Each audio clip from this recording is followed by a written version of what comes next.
Good evening, Augustonians, and welcome back to Lit Friday. If you're new to this virtual program, my name is Jessica Lene. I'm an art journalist and a writer, and I'm also the host and curator of this conversation series from the August Wilson African American Cultural Center. We bring you a live new episode on the final Friday of every month at 6 p.m. Eastern Standard Time, and you can tune in with us on Facebook Live at our August Wilson African American Cultural Center account, on our YouTube, or you can register at our website, awaacc.org, so you can be in the Zoom audience. If you're looking to catch up on previous episodes of Lit Friday, you can also look at our YouTube archive that we just updated. Thank you. I have the crazy honor of speaking with artistic polymath and organizer Audre Monet, a recent Grammy nominee for her album When the Poems Do What They Do. As a community organizer, surrealist blues poet, and teacher, Audre Monet moves between mediums, each one an element to her writing. Here, organizing and activism aren't the point, they're the process. The endgame is liberation, and the poems, the music, and the art serve as the scribe of the time. Building off a tradition rooted in oratorical facility, Audre Monet is the conduit for her predecessors to channel through. At any given time, you'll find the revolutionary spirit of Audre Lorde, the last poets, and you'll feel June Jordan, Amiri Baraka, Jayne Cortez, and even the expressive ephemerality of a passing blue note. Thank you for being with us all the way from LA. I think one of the things about your album that struck me before I listened to it was the title. Because when the poems do what they do, give the art objects. In our society, we see art as an object because we're thinking about its ability to make money. But that title gives your work subjectivity, an identity of its own. It allows it to be an entity. And I wanted to know how you negotiate that relationship between everyone kind of treating art as an object or something for purchase, and your relationship that you obviously have with it as a moving, living thing of its own that takes many forms. Well, first, thank you for having me. Thank you for that introduction. I think, for me, creating is about the process. When we think about art, the abbreviation of artifacts, artifice, or whatever you would like to think of it as, I think that things have a function. Mm-hmm. So while, hyper consumer capitalism is concerned with how much we can consume and how quickly, for me, it's like, how do we democratize art so that people understand it's a process that we all must engage with? And it's an approach, it's a way of moving in the world, it's a way of existing. The title of the album comes from a line off of the poem For Sonia, which is in dedication to Sonia Sanchez, but also it's a reflection and a critique, I would even say, on our movement and the way that many poets approach these issues that we deal with. I think we're often, it seemed to be enough to just talk about the thing or express the thing or decorate the thing, but we don't. This society does not encourage us to implicate ourselves and to be involved and to engage beyond just kind of this passive glorification, and actually displacement of the function of things. Right. So we take art and we take things that were created with a specific purpose or with a specific function, and we displace it. We put it in these institutions often that, they serve a purpose for sure, I think, for the sense of archiving.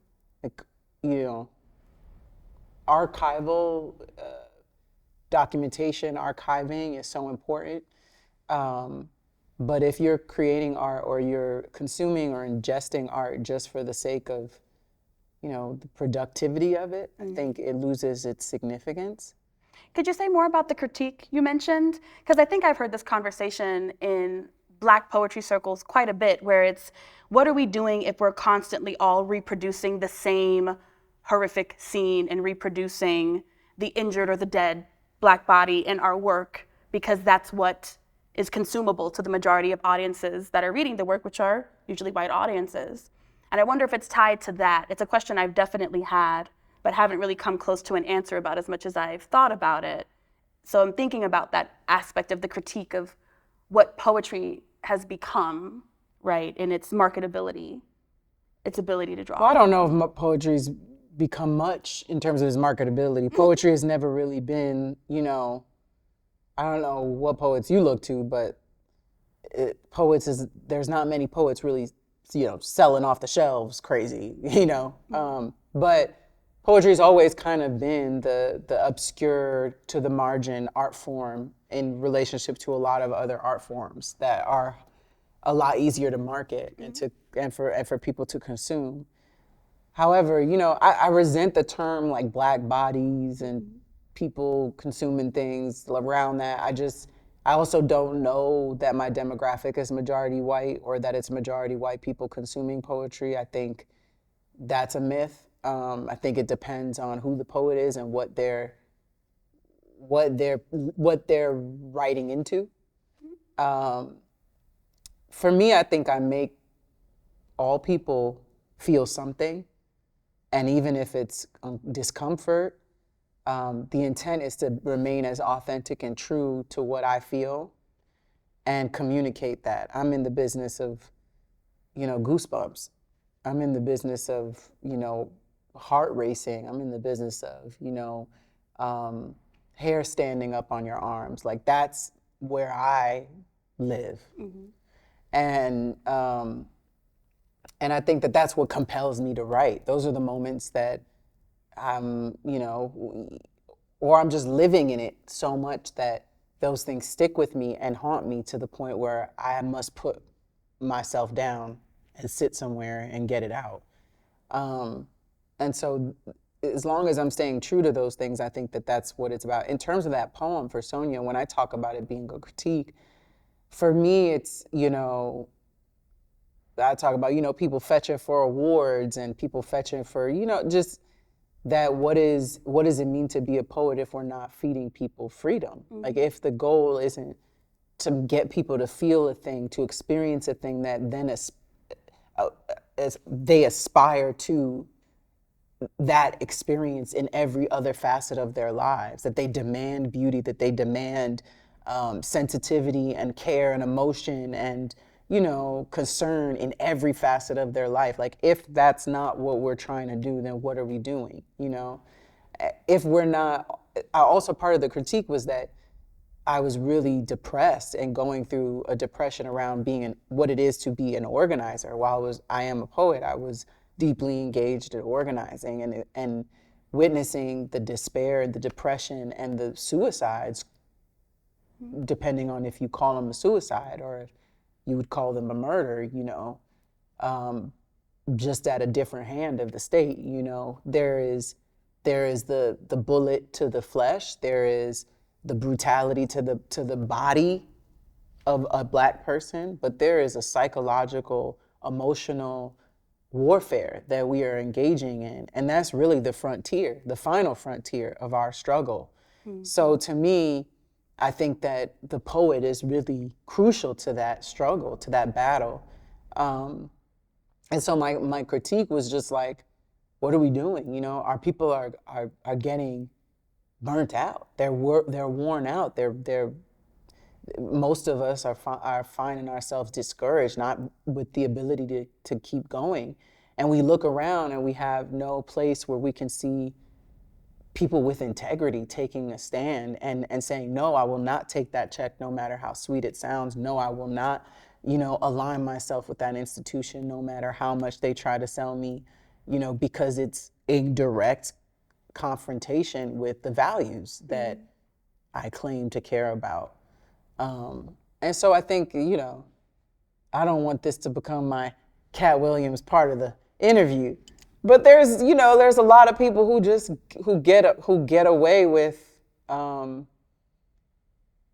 just doing what they think Black people should be doing, rather than living and experiencing and embodying life. And if by virtue you want to have a conversation about what that means, is like, to me, Blackness is more a politic than it is about what skin color someone has. While skin color and racial identity is a big part of how we have been manufactured in this society and made to see each other, our values have always been crucial to what makes us different than the oppressors that we deal with. Those values are core and critical, and if we lose sight of those values just because we have Black skin and we're still doing, white things, I don't know. It doesn't feel that different. So I just think about the radical politics of the poets I love,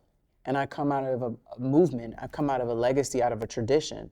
So I've studied that tradition, and I hold myself accountable to that tradition because I wanted to make people feel the way they made me feel. And those were the poets that are my heroes. Some people have different heroes. Some people have heroes that have different eye colors than them and hair, and that's fine. You could have a range of heroes, but I think, what are their values?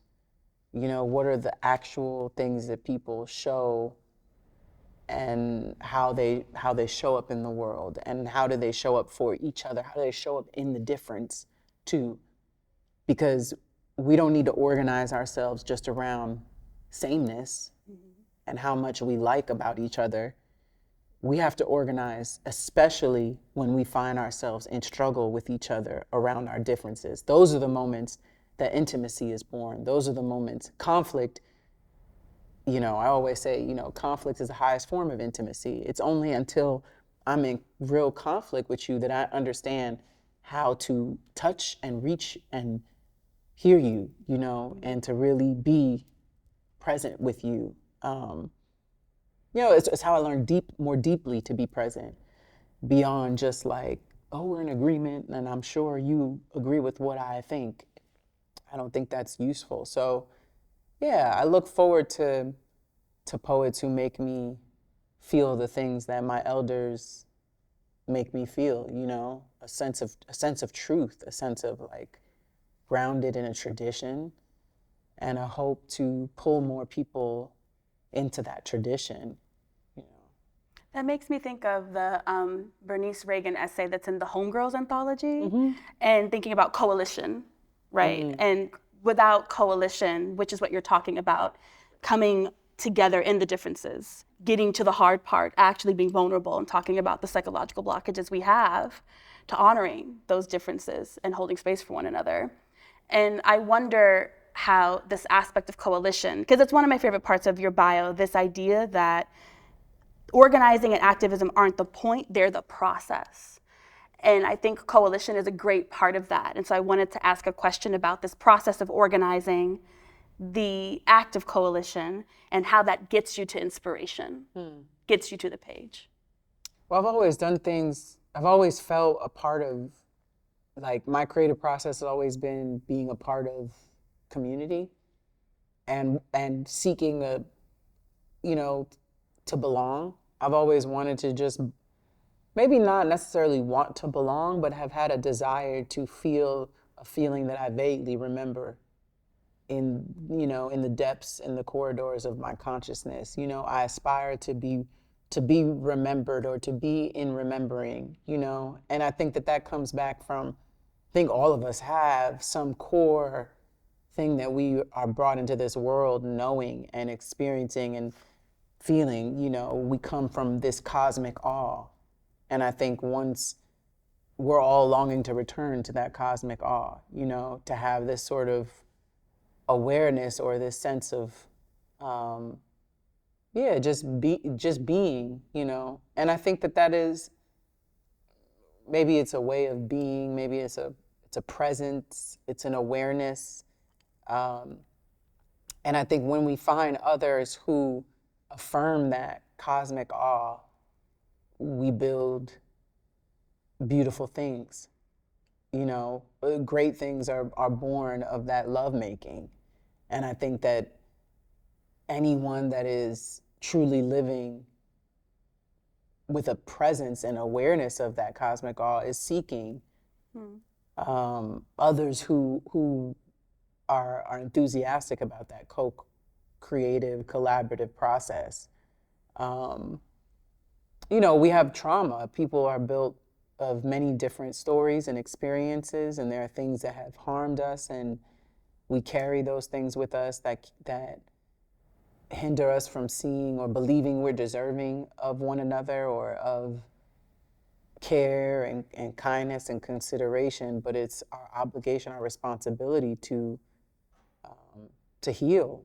You know, it is not no one else's responsibility to heal you. You must be very much diligent about your healing process as much as anything else. And I think once you learn to be diligent about that, you learn how to be considerate of someone else. You know, when you had to make yourself a cup of tea, and you learn what it is to keep the tea bag in too long or not, you know, then you're like, okay, let me sip this. This is off. You know, okay, now I know when I make somebody else a cup of tea, I'm gonna think of that. You know, it's just like cooking. That's why it's so important for you to cook for yourself, you know, to make yourself a meal so you could like learn the landscape of the kitchen and see what seasonings work for you and what not. You know, you're not just gonna pour a whole thing of salt on something and just be like, okay, enjoy it. No, you have to we have to spend some time feeding ourselves and learning what works and understanding, you know, the nuances of taste and healing. And then we can collaborate and come together and really, really, you know, dine or delve into I think the beautiful cultural nuances between us. But yeah, coalition building is like, it's how you get anything done. If I think about coalitions, I think about solidarity is my word, you know. I don't even know if it's my word, but I like the way it sounds. I like how it rolls off the tongue. I like a lot of S's, like a lot of S words in general. But solidarity to me works better than coalition. I think that word doesn't feel good as much as solidarity, soul, spirit, sisterhood, sanctuary. You know, just something about the soul. It's like solidarity got soul in it. Something in that you gotta come to somebody with something real and true. And you have to meet people where they are and connect to them in a real way. And I think that is what I've always loved about people who teach me around, you know, coalition building. I think it's like, you have to love people. Something about the D too, that's like an embrace. Yeah. Right. If the S is going into flight, then you're being held during that process. Something about that D. Maybe. Yeah. It's like rich. It's just something there. Something to that word that I enjoy. At least, and the English language is so insufficient. Absolutely. You know, there's so many words that do not exist for the things I feel, and half the time I'm making up words along the way, and I'm making up ways to use the words that I got, and so. That's the business I'm in, you know. It's a real collage of like experience and people. But in order to create any coalition, like a lot of people organize and they don't actually love people. You can't be in the business of organizing and you don't love people. Like, who does that? Where do you do that at? You know, and these days, like we have social media, but there's no social, it's just media. People don't know how to be social with each other. They don't know how to actually treat one another in real life. We're just media to each other, you know? It's just a bunch of media walking around. It's no souls. Yeah, it makes me think of in an interview when I was researching, I came across an interview where you made a comment about entertainment and the difference between art and entertainment and how people expect art to always and first entertain them as if it is only media, as if it doesn't have its own intent, its own seat of purpose. And thinking about this aspect of like the lack of an ability, because we're not trained to it, at least in this society, to actually allow art to trouble us or to ask us a question or to make us think. There's this aversion to not being on any kind of solid ground. But if you're entertained, you can kind of feel that, you're there with that. And I wanted to know more about this relationship for you, or this opposition maybe in part between the art itself as a communal process that everybody has to come to, and how it's so confused for entertainment. I mean, even entertainment is confused for history now. Well, I think good art can be entertaining, but not everything that's entertaining is art, you know? So I think like people assume because they're there and they're glued and they're like just fixated on it, that what they're seeing is art, you know, and there's a different thing when somebody's trying to sell you something, you know? I think a lot of people don't ask, what is being sold to me right now, you know, when they're watching something. Maya Angelou on a G-Wagon commercial. Yeah, oh yeah, that part. But how am I being used to sell? What am I selling? You know, what is being sold? Is what is being shared up for sale? Who is the highest bidder? Is there a bidder? You know, who funded this? Mm-hmm. How is this being funded? Who has a purpose in this being funded? Who cares about whether or not this is funded? You know, those things matter, you know? And a lot of people out here are walking around talking about they're independent, but they're not. They're funded by foundations, they're funded by institutions with agendas and are very clear about their political agendas, you know? So it's just, the thing that scares me is that there's a lot of, because organizers have made it so that you cannot ignore the issues of what's happening in the world, though that took real activists, organizers, I would say organized, not activists, organized on the ground, community organizers, trying to serve and meet the needs of the people and bring attention and awareness that so many entertainers, they can't continue to create without acknowledging that, without paying attention to it, at least in some shape or form, without seeming deaf, dumb, or blind to the people, that they're like, okay, well, dang, I gotta talk about this somehow, but I'm still trying to sell cars. You know, I'm still trying to sell tickets. I'm still trying to sell records. I'm still trying, and you know, even with the album, like, we had to, you know, part of it is like, the label has to be okay with the fact that this is not a project where we're sitting around looking at numbers and how much it's gonna sell, you know? It has to be, we have to reach people, and if it has a function, then it'll be effective, you know? And sometimes it takes years for people to understand the function of a thing, too. You know, you have to leave room for art to do what it needs to do. And you have to let people, you know, meet you where they are, you know, because not everybody is going to be where you are.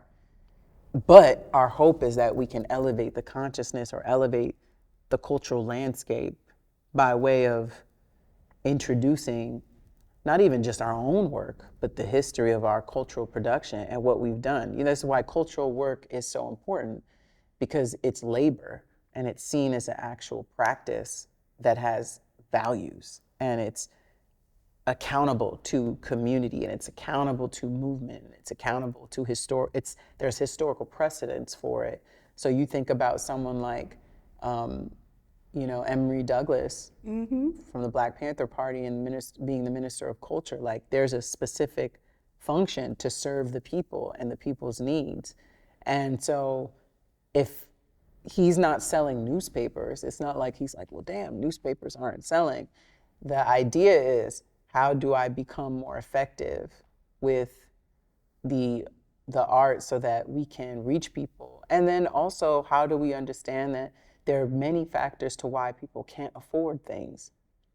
You know, certain people can't afford certain kinds of art. Mm-hmm.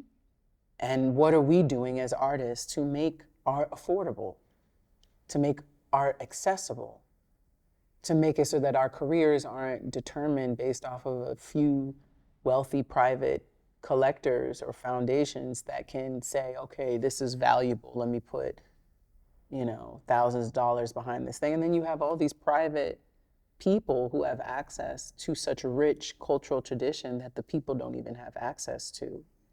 You know, it's sitting in somebody's living room, like completely divorced of the community and the stories that made it possible. That's a problem, you know? And that's where art and entertainment diverge, because most of the time capitalism it wants to produce a product that can be easily digestible, consumed, reproduced, and made.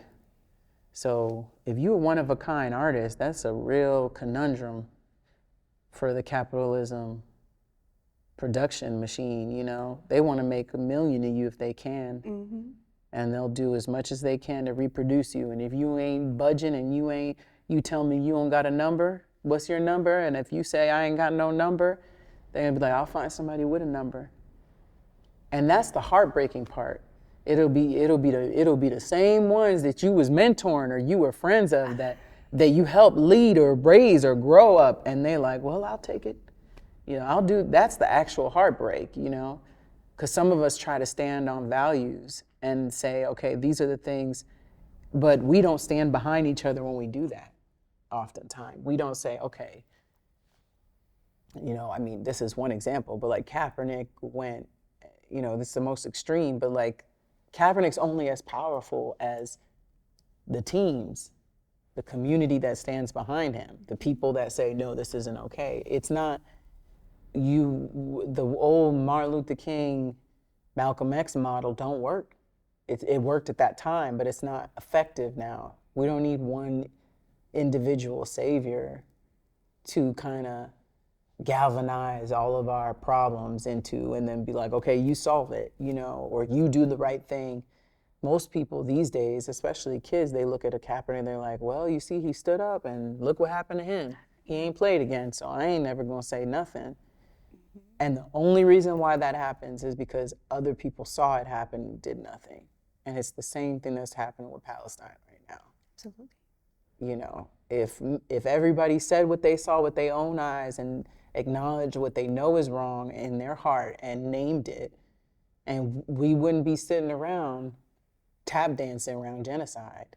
We would be full on saying no, murdering people and massacring children is not okay. And we all can see it.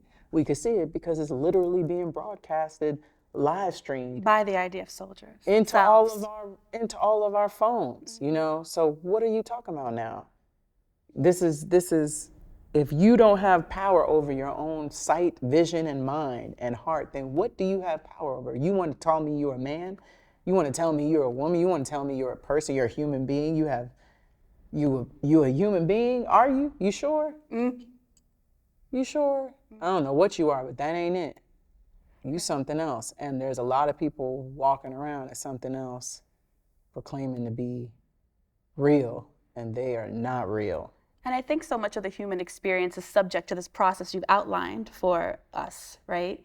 It's this buyout of your humanity with access to a certain kind of commercial comfort or entertainment in lieu of you not saying anything, pretending you don't see, and then your humanity has been purchased. We all want to be entertained. You know, there's a moment where we all need to be entertained. There's a role and a function for that too. But I think about some of the greatest house records ever made. You know, I grew up with a mother that was, you know, a house lady, as in house music. They used to do the hustle, all of that stuff. Studio 54, all them people. That was their era. And I remember my parents, my aunts and uncles getting dressed up for that stuff, but they were political. Even if they were turning up and putting on their sequence dresses and doing their nails and getting ready to go dance and do the steps and all the things, like they were dancing to some revolutionary music. The music was saying something, you know? I mean, I think about Gypsy Lover, that song, I think of that song all the time. As she stands there singing for money, la-da-dee, la-do-da. And it's a whole story about this woman who's like, you know, homeless, and it's you just dancing. And then you have to sit back and be like, dang, what is she? Oh, she's saying something, you know?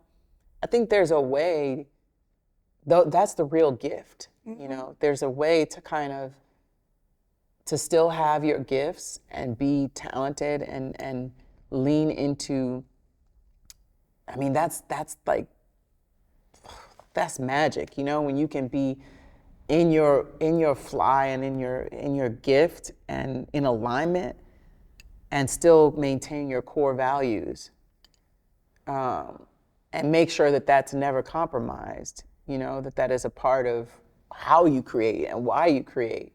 I think those things are so important, and to be challenged to you know, co-create with others who have values, you know, and who stand in those truths and work with them. I think those are things that are so exciting. Like if I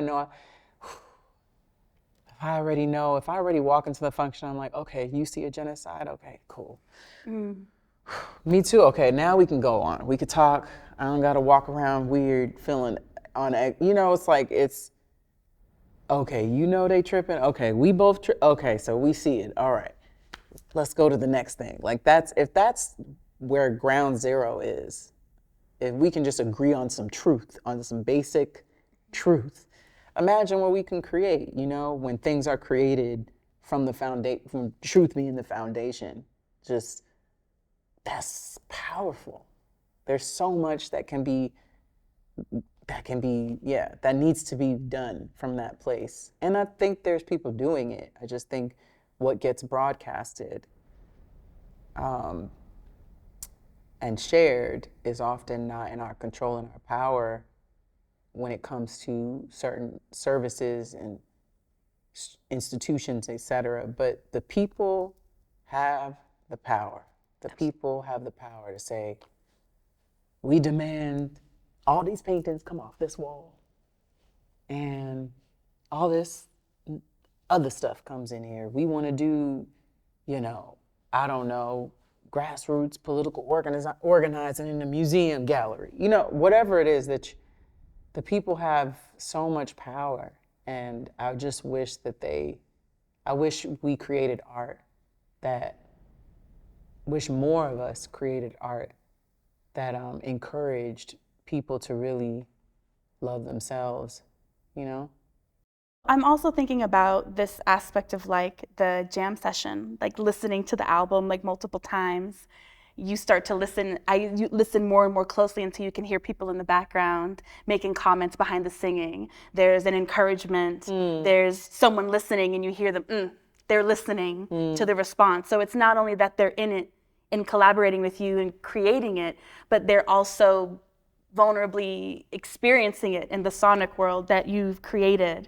And so I wanted to know how different this project has been from previous collaborative projects. Did being in a studio space kind of change the energy of that? And how did you mitigate that as an artist, kind of going into like a debut studio album with a bunch of incredibly talented, nuanced artists all working in like such specific languages? Yeah, thank you. That's a good question. It was exciting to work in a studio and to have a budget for the things that I wanted to do in my head. I didn't really think that, honestly, when we first did it, we were thinking I wanted to do it in it was supposed to be a live album. That was our hope, like at a venue with an audience. But because it was still COVID, in the lockdown, the pandemic, it was really hard for us to navigate, like, okay, how could we get people enough tests? That was gonna be a whole bunch of, another cost. And so doing it at the recording studio, and Zach, who helped produce the project with me, he looked up this studio, Westlake, and we had been looking at several studios, but that one was like really beautiful. And it was a studio that was built for Michael Jackson in LA. And it's all wood, and I love like natural organic materials. So everything kind of feeling almost like you're in a treehouse was like really beautiful. Warm. And warm, yeah, it had a sense of warmth and like earthiness to it that I think was necessary for me to feel comfortable, because recording sessions and studios have always made me feel uncomfortable. It's a very sterile process, which is why I was so focused to make the record be live, because my strengths are in my live performance, and it's less about me feeling cute or good or receptive to people in a certain way. When I'm live, there's no filter. I'm just live. I'm just like experiencing, channeling, being authentically me, and just allowing myself to be less in my head. But I think being in a studio and knowing you're going to be recorded, just like knowing you're going to be in front of, it does something to you, So the more an artist can take that off and and try to make it so that you can be your most authentic self. So I brought all these things from my house into the studio. We essentially made it into an altar. Like, it literally was books and records and dolls and incense and sage and flowers and plants, and it was everywhere. And it kind of looked crazy. I think the musicians was like, what kind of seance she's trying to do up in here? At first they were just like, what is she going? But for me, it was like, I need to feel comfortable. And I know that when I'm doing my work, I know that it's not just me. I'm bringing many people into the room, even if I can't because of the restrictions of COVID or whatever it may be. This is representative of far bigger than just me. A lot of the poems I wrote during a lot of the years that I spent organizing in Florida. So there was just that frustration with not being able to have all the people you want there with you to experience this performance. And being able to record was without the worry of like having the resources to record was so liberating. As a poet, to come to this point in my life. Most of the stuff I've done has been do it yourself, figure it out, really grassroots. Really, I don't get institution funding like that. You know what I mean? I don't get academic support. It's been very independent. So to find somebody that believed in the project, advocated for it, was able to help us get the resources. Man, I'm still dreaming for that opportunity to do that again and again and again, But it felt surreal. I was like, wow, I have people here to do a record for poetry, like for something I'm doing. Like, this is amazing, and I could pay people what they're asking and not ask for a favor, please, can you do this? It's very frustrating, because people aren't gonna put their all into stuff that's not theirs. They rarely do unless they're getting paid a lot of money. And so, I had talked to musicians and people about an album. Let's make one one day. It didn't happen until money was involved, let me tell you. It's just real. There's not many Black women lead artists that have musicians playing with them, and can continue to have musicians playing with them touring, let alone people at all, any artist. But to have a Black woman lead, be band leader, to be the one to and it be poetry, and it be poetry that's about some stuff, that's rare. It doesn't exist, So what we're doing is also very new and avant-garde, and felt exciting. And I still feel very humbled by the opportunity to do that. And so a lot of what you're hearing on the record too is a lot of post-production stuff. So I had to learn language for what I was doing and be like, oh, okay, I hear this. I didn't want the record to feel sterile. So I was like, no, we need to have I was be walking down the street and I would hear this in the radio, in the bodega, you know, in the beginning to give my regards to Brooklyn. And I was like, I gotta record this on my phone. And then I'd sent it and we were mixing, and I was in conversation with a friend of mine, Def Sound, and asked people to come to the studio. And we did a lot of stuff in post that allowed us to, you know, add these elements. And my friend Novena Carmel, she's hilarious. She did the beginning of The Devil You Know with this funny intro. Her father's Sly Stone. So she repeats kind of the saying that intro he did for her before.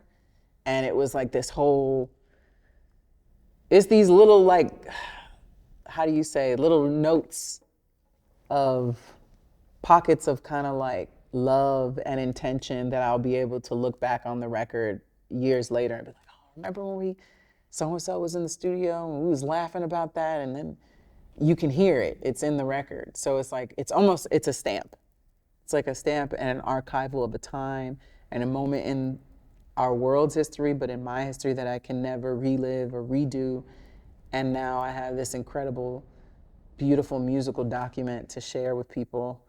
But most importantly, it was about how can we make the record sound authentic to who I am, you know. There are so many images that you paint in the words that you speak, and they're very specific moments of kind of crystallizing the beautiful and joyous parts of survival, right? And I would just rewind and go back because it would spark a memory in me, like this has happened to me, right? As somebody who's experienced themselves in a settler colonial state, right? And I find that these expand. You can find this in Gaza. You can find this here. You can find this in the Kurdish community, right? You can find these kind of almost, I wouldn't say universal, right, but repetitions of reaching for intimacy and being involved with one another. And there was something about those gestures that you kept pointing to that really made the album so salient to the moment, even though so much of the material was produced during COVID. And I wonder if you imagined that there would be this specific of a connection, a trajectory to the now, or if you understood the content that you were creating and providing as something that, unfortunately for right now, and in some cases, fortunately, in creating intimacy and community, that would continue and always be something to be spoken to. I don't know, it's helpful to hear you say that, because I don't think I always feel that way. Like when I was deciding what poems to put on the record, I was like, do I need to write new work? Because I don't know if this is relevant to now. You know, people are going through this right now, healthcare and this, and none of the poems are about that. And I had to kind of let go, and one of my close friends, Def, was like, listen, Aja, you've been doing this for years. People don't come to you to be like, oh, you're gonna be so on the nose about this or this. They just know you're gonna be truthful. So those poems are timeless. Let's just go through the poems that you recite, that you love, and let's choose which are the ones you would do if you could do a show. If you were gonna do a set, rather than about speaking to this moment, if you were gonna do a set that's you're experiencing and sharing poems, what would that set look like? And let's just create that set and put poems aside, and then you can choose a little bit more or a little bit less, but let's at least have that set aside. So we recorded a lot of poems that never made the album. But those were the strongest ones for me. And the album was done, it came out like 2 or 3 years after it was done. Mm-hmm. So even the fact that it's Grammy nominated now, we were doing the album thinking that there was, at the time when we made it, there was no poetry category for the Grammy nomination. So there was just regular category. So my thought was like, oh, okay, I want to make an album that's good enough to compete with any other genre. I don't want to make a good poetry album. I want to make an album that is a good album. Mm. And I want it to be undeniably good because it's truthful and it's honest and it's musically crafted well. And and sonically crafted well, and the audio is good, and the voice and everything you can tell was done with intention and thoughtfulness and crafted. So for me, like, that was the goal, was to make a good piece of art, you know, that people could feel. And when I say good, I mean by effective in being truthful to me as an artist. That I wasn't trying to sound like someone else. I wasn't trying to do something else. I've made songs, I've been on other people's records, and it's always the poet coming on, doing that little segment on this record. And it's like, there's never been a moment where musicians are all focusing on, no, the only purpose is to be effective with these poems. We're gonna build music around the poetry. That's exactly how this is gonna happen. You know, Jay Dilla style. Yeah. We're gonna build around what is, but that is rare. And it's rare when you're dealing with egos and, you know, all the nuances that are in industries, especially as a Black woman, like just as a woman, what helps is having money. Yeah. Yeah. Let me tell you, no, it's true. Mm-hmm. And I need to figure out the campaign for the next album. But like, if you don't have resources as a woman in this world, you are beholden to men. And what they can tell you, you will or will not do. And what they can tell you, you can or won't go. Mm-hmm. You know, and that's why men are mad when women got money. But it's like, I have to try to get resources so that who else is gonna protect me? Who else is concerned with whether or not I'm protected and I'm secure and that I can do what I need to do to survive? You know, like, you see a woman out here being rough or strong or hard, whatever it is you think is whatever it is you made up in your head. Mm-hmm. Like, are you doing something to make her life easier? To pull more ease into her life? Like, who's concerned with the ease of the women in our lives? You know, like, who's concerned with making it possible so that we can actually love and live fully in the abundance of that love and not have our love exploited and taken for granted and then be like, well, you should have never loved them, you know? And manipulated into providing ease for other people, which other people think they're entitled to. They think they're entitled to women making their life easy. Yeah, my whole thing is it's like, I'm not about one identity group over the other. I'm about democratizing care. Like, can we democratize care? Mm-hmm. Can we make it so that we are caring after, you know, people and each other? Can we care for each other more deeply? Can we care for each other more truthfully? So to me, it's like, having resources is really about not just money, but it's about having respect.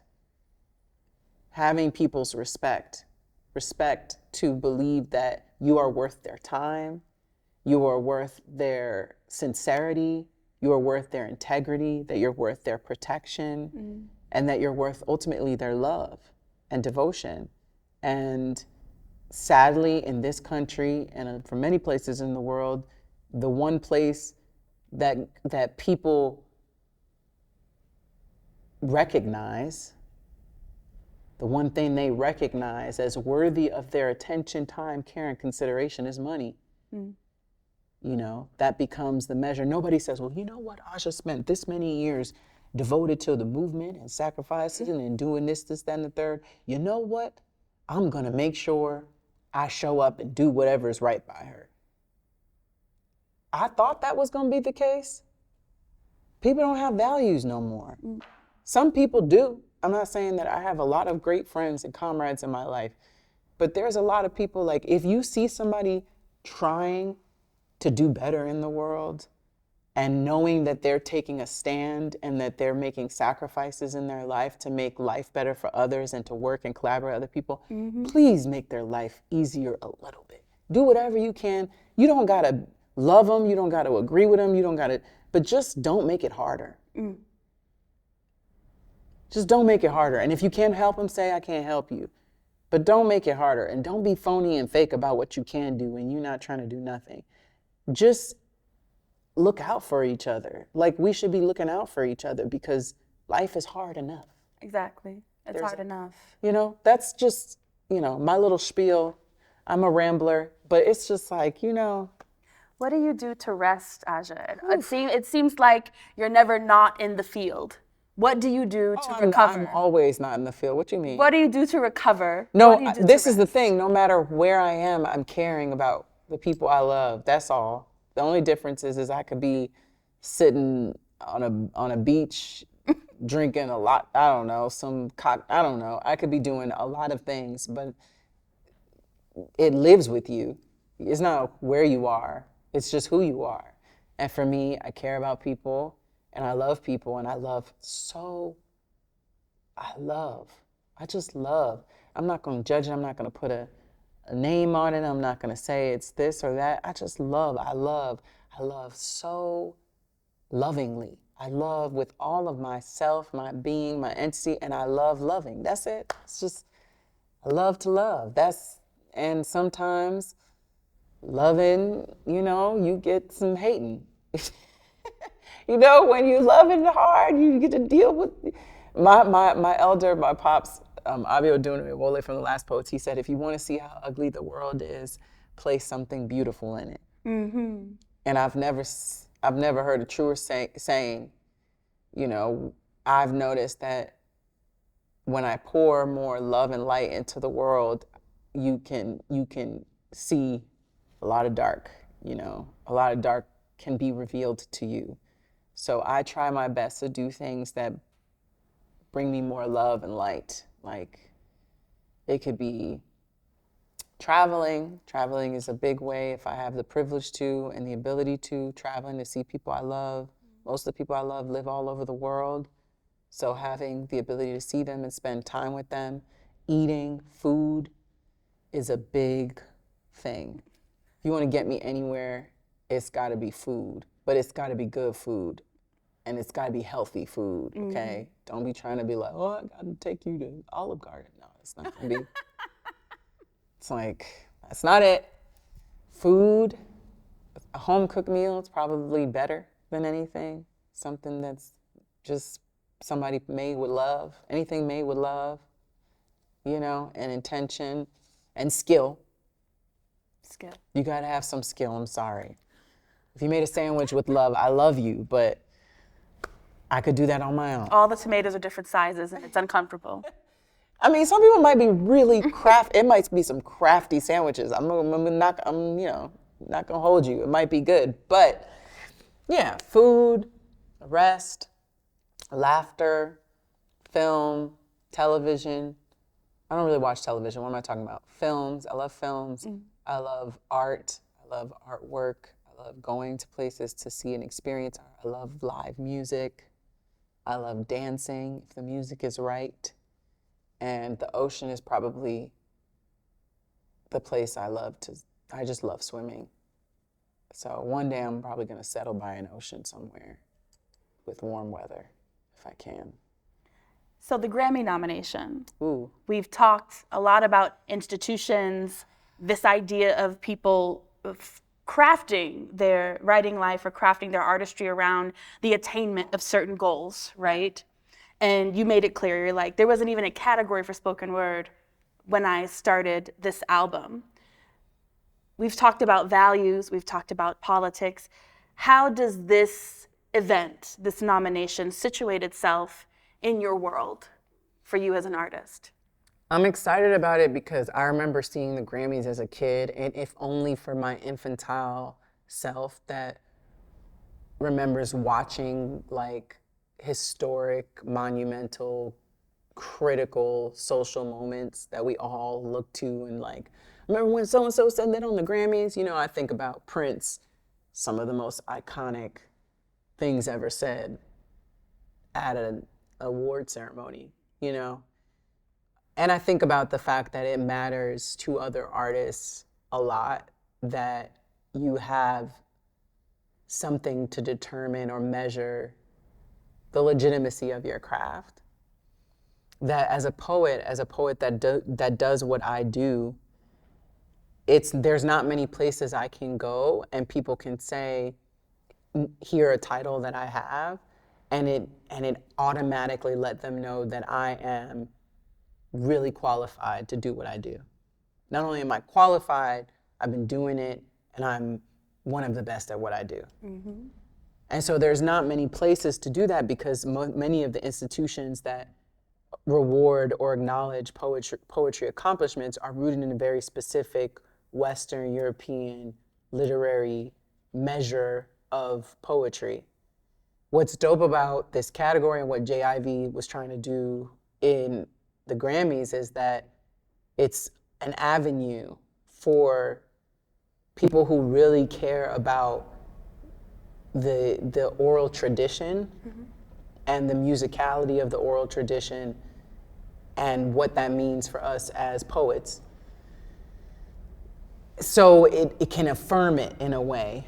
Now, I think the category has yet to truly show that yet, like fully. It's just started. It just opened like last year or something. So I'm less concerned about the category or any of those things as much as I am encouraged by what it has meant for other people. You know what I mean? Like, I've been doing this a long time. There are people that have never, ever congratulated me on half of the things I've done that have been astronomically critical to shifting the conditions for many people's lives. But when I got nominated for a Grammy, I got shouted out by some of those people. You know what I mean?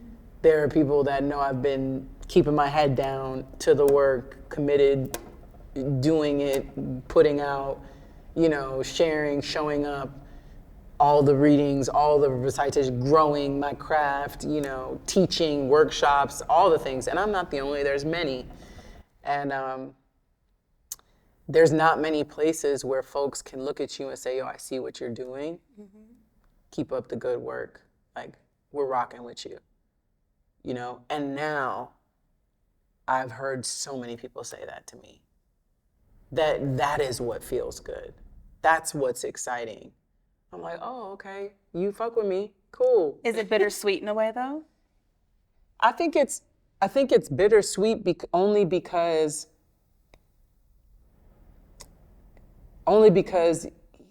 I wish we had awards that matter to us as Black people beyond those institutions that have never showed that they've loved Black music or loved Black people in the ways that we should. Like, we've culturally like demolished the Grammy has no weight on the glory and beauty and brilliance of what Black people have contributed to American music and history and culture. You know, like there's so many incredible musicians that have never ever been acknowledged. So it's like some of my favorite artists have never gotten a Grammy. So I'm like, yeah, that's cool. But it's only cool because it matters to our people. Like, if it didn't matter to everyday, ordinary Black people that I love, then it wouldn't matter to me. It only matters because I hope they'll pick up a record again. I hope that they'll see that and be like, oh, she's nominated for a Grammy? I gotta listen to this. That's all I hope, you know? If that's what it'll do, then let it do that, you know what I mean? Because that's the goal, is to get people to the work. The work must live on. And so now that it's nominated, somewhere in the history, it can never be forgotten. It's just one thing that must be archived in this way. I mean, people get forgotten all the time, you know, but it's one way that it'll be archived. And I think people will be able to say, oh, this got acknowledged at this time. I hope it gets acknowledged for far more than the you know, like, to me, I'm just like, where are the other nominations? Like, I'm just like, okay, like, that's great, that's exciting, and I want to win, because I want our people to feel proud with me, you know? I want to make my people proud, you know? That's really all that matters to me. And so feeling people's joy and pride in you is like, when you've sacrificed and you've devoted and you've so many nights when you've wanted to give up, you know, And there are things that so many people never know you've done. There's never going to be an acknowledgement. It's never going to be in a book, because the whole purpose of doing it was so that it wouldn't be remembered, was so that the objective of the goal was accomplished. When people do acknowledge you, of course that feels good. Because you're like, oh, you see me, okay. I'm not invisible, that's cool. Nobody wants to be, I mean, some of us want to be invisible. There are times when it's important, but it's less about the visibility, it's more about the feeling. Mm-hmm. It's the feeling, It's like you want to walk into I just want to be able to go anywhere in the world, anywhere in Black world, and people be like, I'm proud of you, and I'm good. If I can do that, I'm straight. I can go the rest of my life like, I just wish we had more things that we owned that we could establish, that we said, okay, these are the measures of what we think is truthful. This is what we think is powerful and beautiful, and build upon that. Because it doesn't mean we don't acknowledge like other cultures and other cultural creations, but if we have more say in cultural creation and how cultural creation is rewarded, then I think it could be beautiful for the world, It would be interesting to see how that will look. And my last question is, what was the first song you remember that forced you to dance? Forced me to dance. You couldn't help yourself, you had to. The last song or the first song? Either. Oh, so you said, okay, See, I be making up what I want to say, because by asking you, I'm like, what do I want to respond? You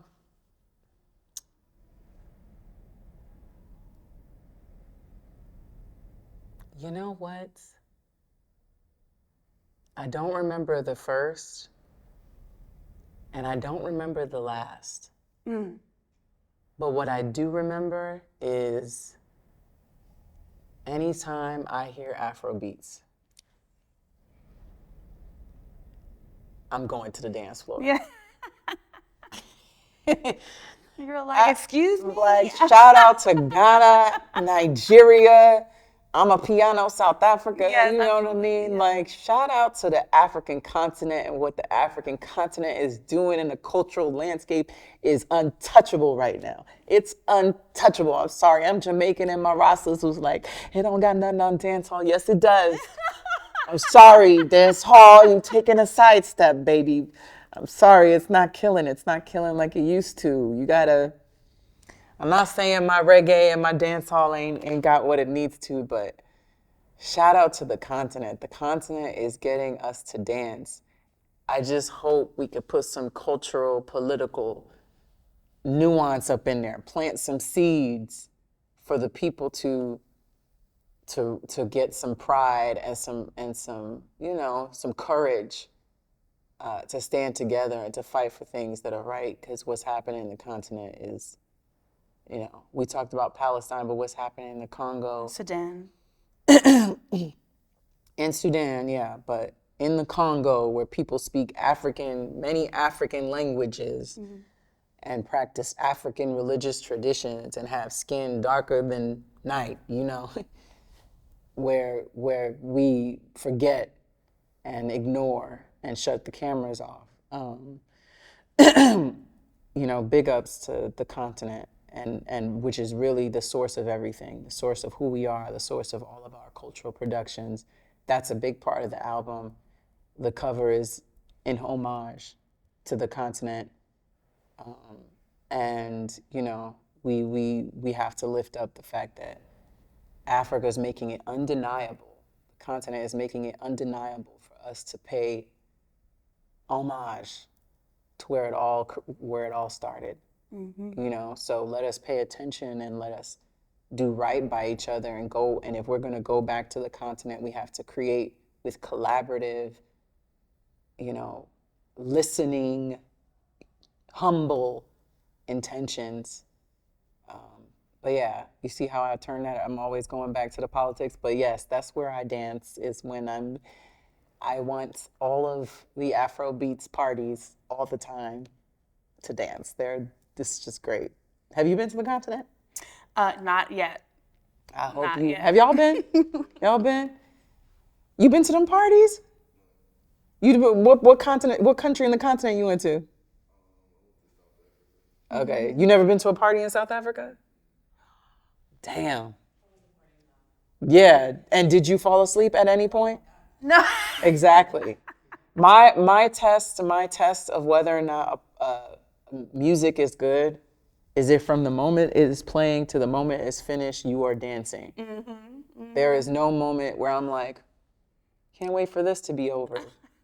You know, of course you need a good DJ. Not all Afrobeat songs made together. I'm not going, clearly, but good DJs, good African rhythms are coming into the airwaves of the States right now, and it's beautiful and it's brilliant, and they got all these white people shaking their asses, trying to figure out if they got asses. It's really funny. Afro beats, the rhythm of it, the beat of it, reminds me of the concept from Santeria of being like montao, right? It rides you. Oh, yeah. Right? The beat takes you. Oh, yeah. It's not you making a decision at all. You cannot help yourself. Oh, yeah. Right? It's like an energy. Oh my gosh, spirits is riding all of us. When you get into a party, you be like, I don't know what's going on. I don't know what I'm doing. And it's great. I can't wait. I'm having a Grammy party, hopefully, to celebrate, because we haven't had a moment to really, really celebrate.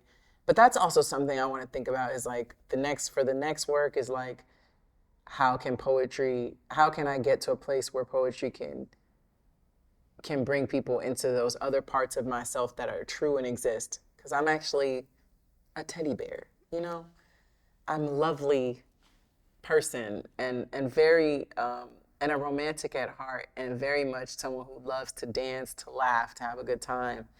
It's just the poems tend to take a very specific tone when a certain emotion, rises up.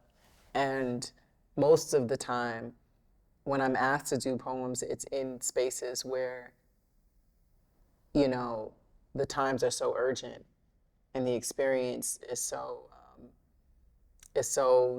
real that you have to speak to the moment with that sort of sensitivity. But that's why I leave poetry to do that. And then there's other ways that you show up as an artist. So I love throwing parties and curating events and curating experiences for people to be together. That's a whole other artistic practice. So hopefully, if you are able, you can come to a party I'll curate one day soon. So I would love to come. I will come. I will scrub the ground. Thank you for your questions. Thank you so much. Listening to my long-winded ramblings, everyone. Appreciate it. Thank you all for your patience. I really appreciate you guys so much. Yes. Thank you. you. Thank you. Are we done? Yep.